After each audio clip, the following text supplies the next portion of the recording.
Sabe quando aquele colaborador que entrega tudo impecável, mas ninguém aguenta trabalhar do lado? Aquela pessoa que é tecnicamente um AIS, mas que responde mal, cria fofoca ou simplesmente ignora os valores da cultura que você está tentando construir? Olá, líderes e futuras líderes. Meu nome é Priscila Almeida e esse é mais um episódio da série Liderança do podcast Pode Professorar. Hoje, o papo é sobre feedback de atitude. O feedback de atitude irei dividir em dois episódios. Um sobre lidar com fofoca e rádio corredor, que falaremos na semana que vem, e o de hoje, que iremos falar sobre como lidar com talento difícil. Vamos falar sobre o limite entre tolerar um talento difícil e proteger a sua equipe. Vou te mostrar como objetivar o que parece subjetivo e como ter esta conversa sem parecer que você está perseguindo a pessoa. Existe uma frase que eu gosto muito que diz: talento é um bem impenhorável, mas caráter e atitude são o que sustentam o negócio. Essa frase quer nos mostrar que não adianta ter uma pessoa talentosa na equipe se ela não tiver caráter e atitude alinhados com os valores da empresa. Um talento isolado é apenas um talento isolado. Ninguém chega a lugar nenhum sozinho. As equipes que sustentam o funcionamento da empresa. Se a pessoa talentosa não estiver envolvida com a equipe, se não estiver dentro do espírito de equipe, alinhado com os processos, não adianta todo o talento. É importante ter na sua equipe pessoas que têm os mesmos valores que os seus e os da organização. A cultura da empresa precisa estar instalada em cada setor. Você, como líder, é a responsável por levar para a sua equipe e manter esses valores e cultura. Quando você identifica na sua equipe uma pessoa que não segue esses mesmos valores, você não pode fingir que não vê. Muitas líderes têm receio de tomar uma atitude quando a entrega da pessoa é muito boa tecnicamente, por medo de a equipe não conseguir manter a entrega caso ele não faça mais parte da equipe. Aqui quero desviar um pouco o assunto e levantar um ponto à parte. É muito ruim você ficar dependente de apenas uma pessoa na equipe. Primeiro, porque pode ter impacto nas férias dele. E segundo, porque caso você perca ele, sendo demitido por você ou ele pedindo demissão, a equipe fica desfalcada. Recomendo que você tenha todos os processos da sua equipe mapeados e documentados. Pode documentar como e onde você quiser, mas é importante que nessa documentação, caso alguém precise fazer uma atividade, ela saiba o que precisa fazer apenas lendo a documentação do processo. Isso te protege de qualquer imprevisto com relação ao funcionário específico. Bom, agora voltando para o nosso tema, pensa comigo. O que é mais fácil? Ensinar a técnica para uma pessoa ou trabalhar com uma equipe sem sinergia, sem parceria e sem colaboração? Do que você teria mais medo? Mesmo que apenas essa pessoa haja de forma ruim, quando você não toma uma atitude, a chance dessa postura contaminar o restante da equipe é grande. Ela pode ser uma fonte de contaminação. Porque se você tolera um comportamento ruim em nome de uma entrega técnica, você está comunicando para os bons colaboradores que a atitude não importa. E é aí que você começa a perder seus melhores talentos por causa de uma pessoa só.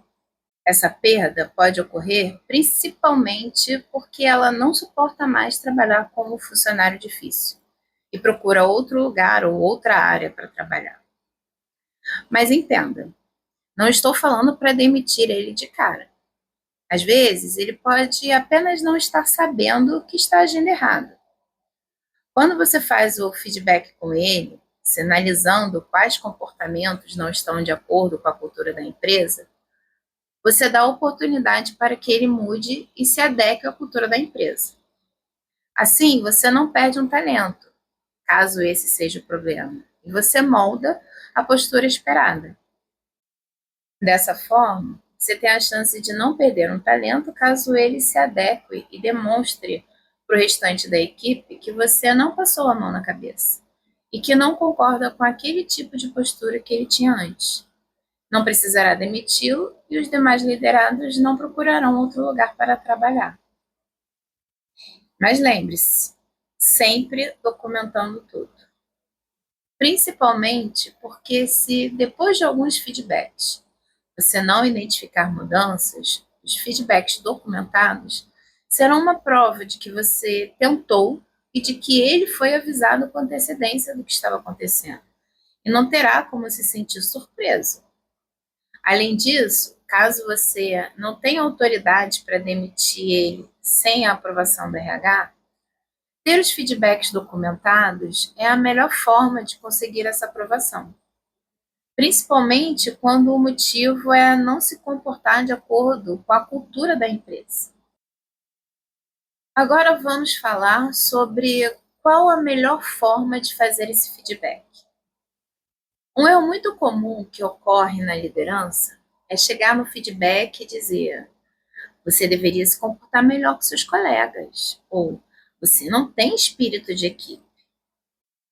Isso é muito subjetivo e ele não entende qual comportamento está inadequado.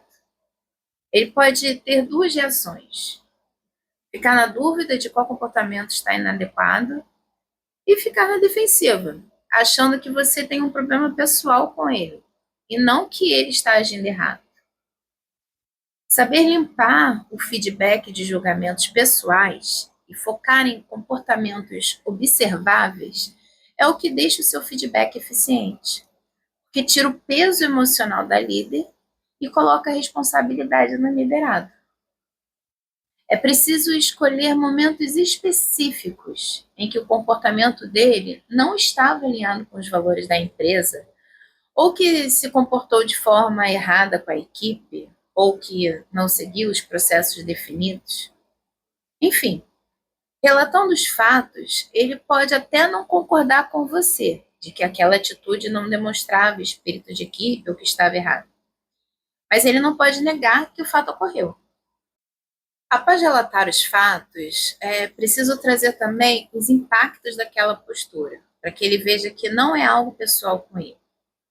O impacto é importante para ele ver que aconteceu algo real e não é um sentimento seu. Outro ponto importante é definir quais atitudes você espera dele em um PDI, um plano de desenvolvimento individual, com prazo para ser concluído. Esse plano deve ser feito em conjunto com ele e, como já falei, documentado. Nos feedbacks de atitude, sugiro que a documentação seja sempre enviada por e-mail, para o liderado não ter como dizer futuramente que não lembra do que foi acordado. Agora vamos para o nosso caso prático. Lembrando que usarei o nome Carlos para o exemplo e tendo a segunda pessoa no exemplo será Carla. O nosso cenário é o seguinte: Carlos é um liderado muito bom em suas análises e parte da demanda dele é contabilizar as movimentações do extrato bancário que não foram contabilizadas automaticamente. Ele viu que surgiu uma movimentação nova no extrato e, pelo processo documentado, ele precisa questionar a tesouraria do que se trata para contabilizar corretamente. Porém, ele não consultou a tesouraria, por menosprezar a opinião dos outros e por achar que sabe tudo e resolveu contabilizar como ele achava que era. O lançamento errado dele gerou divergência e retrabalho na conciliação contábil. Você chama Carlos para uma reunião e fala: primeiro fato. Carlos, percebi que na contabilização das movimentações do extrato, você não consultou a tesouraria para registrar as novas movimentações que surgiram nesse fechamento. Depois você vem para o impacto. Isso gerou um retrabalho para a conciliação e passou a mensagem de que os processos e a colaboração entre as equipes não é importante. Em seguida, você vem com a pergunta: por que você resolveu decidir sozinho, se está documentado em nossos processos, a etapa de consultar a tesouraria para saber do que se trata, para alinhar a contabilização correta? Possibilidade de respostas do Carlos. Achei que não precisava, porque entendi que era isso, isso e isso, então fiz assim. Ou, não quis depender de outra área para concluir minha demanda, porque ele poderia demorar a responder. Enfim, independente de qual dessas duas possibilidades de resposta, ou se ele responder uma terceira opção, que não coloquei aqui, você explica para ele que os processos foram desenhados justamente para que não ocorresse o que aconteceu. E que por isso é importante que ele siga o processo. Caso ele tenha alguma sugestão de melhoria para o processo, que pode ser uma sugestão boa, você pode dizer que vai analisar, mas até atualizarmos o processo, o atual precisa ser seguido. E é aí que entra o quarto passo, que é o acordo. Você pode dizer: a partir do próximo fechamento, e aí aqui também temos o prazo, quero que o processo seja feito de acordo com o fluxo documentado. Caso você esqueça de alguma etapa, pode acessar a pasta X, que temos todas as documentações lá, e você pode consultar. Só registrarei como sucesso a sua demanda se todas as etapas do processo tiveram sido concluídas. Depois do acordo, como já falei, é enviar um e-mail com o acordo detalhado para ele também ter registrado. Esses feedbacks são importantes para você não deixar o comportamento de um liderado impactar todo o ecossistema da sua liderança. Se você não corrige a atitude, o time entende que para ter sucesso ali, pode tudo, desde que entregue. Isso destrói a sua segurança psicológica e a da sua equipe, como falamos no episódio 7. Eu costumo orientar para quando for analisar o PDI da equipe, identificar quem são os contaminadores que podem afetar os demais liderados. Isso porque muitas vezes a líder está exausta porque gasta muito do seu tempo gerenciando o ego de uma pessoa só, ou o estrago que ela fez no restante da equipe. Mas você deve estar se perguntando: até onde insistir? Quando e como entender que é melhor desligar a pessoa? Afinal, a atitude é mais difícil de mudar do que a técnica. Mais para frente, vou fazer um episódio específico sobre o desligamento. Mas se após 2 ou 3 feedbacks de atitude a pessoa não muda, o problema não é mais de falta de clareza, é de falta de alinhamento de valores mesmo. No segundo feedback, sugiro já começar a reduzir as demandas dele e passar para outra pessoa. Pode conversar com ele, dizer que viu que ele está com muita demanda e quer redistribuir as demandas da equipe, ou que está trocando as demandas entre os liderados para que todos adquiram conhecimento técnicos novos. Enfim, isso irá te fortalecer e dar segurança para tomar decisão no terceiro feedback. Sugiro já envolver o RH para alinhar o processo de desligamento. Quando isso acontecer com você, avalie também o processo de contratação. Contrate pelo caráter e valores e treine as habilidades. Que se o caráter ou a atitude não batem com os valores da empresa ou com os seus, o desligamento passa a ser uma ferramenta de saúde para o time. Mas, se você melhorar o processo de contratação, a frequência de desligamentos por má conduta irá reduzir. Agora chegou a hora do nosso desafio da semana. Analise a sua equipe e identifique se tem algum liderado com um comportamento que te incomoda, mas que você nunca falou claramente sobre ele. Transforme esse sentimento em um fato, identificando os momentos em que esse incômodo vem. O que ele fez que te incomodou? E agende a conversa. Não esquece de seguir o roteiro que falamos: fato, impacto, questionamento e acordo. Depois, acompanhe o processo dele e preste atenção se ele vai mudar. Depois, me conta como foi, tá? Não deixe o talento de um destruir o clima de todos. Combinado? E encerramos mais um episódio da série Liderança do podcast Pode Professorar. Espero ter contribuído para o seu desenvolvimento como líder. Se esse episódio fez sentido para você, compartilhe, curta e não esqueça de nos seguir. Se você quiser aprofundar mais sobre o assunto de hoje ou dos episódios anteriores, me manda um direct no @Priscila Almeida Mentoria, tudo junto e sem ponto. E Priscila é com 2 L's. E não esqueça de curtir, compartilhar e seguir o nosso podcast para receber notificações dos próximos episódios e também sobre as outras séries. Aproveito para indicar para todas vocês a série Eva, que vai ao ar todos os sábados às 9 horas da manhã.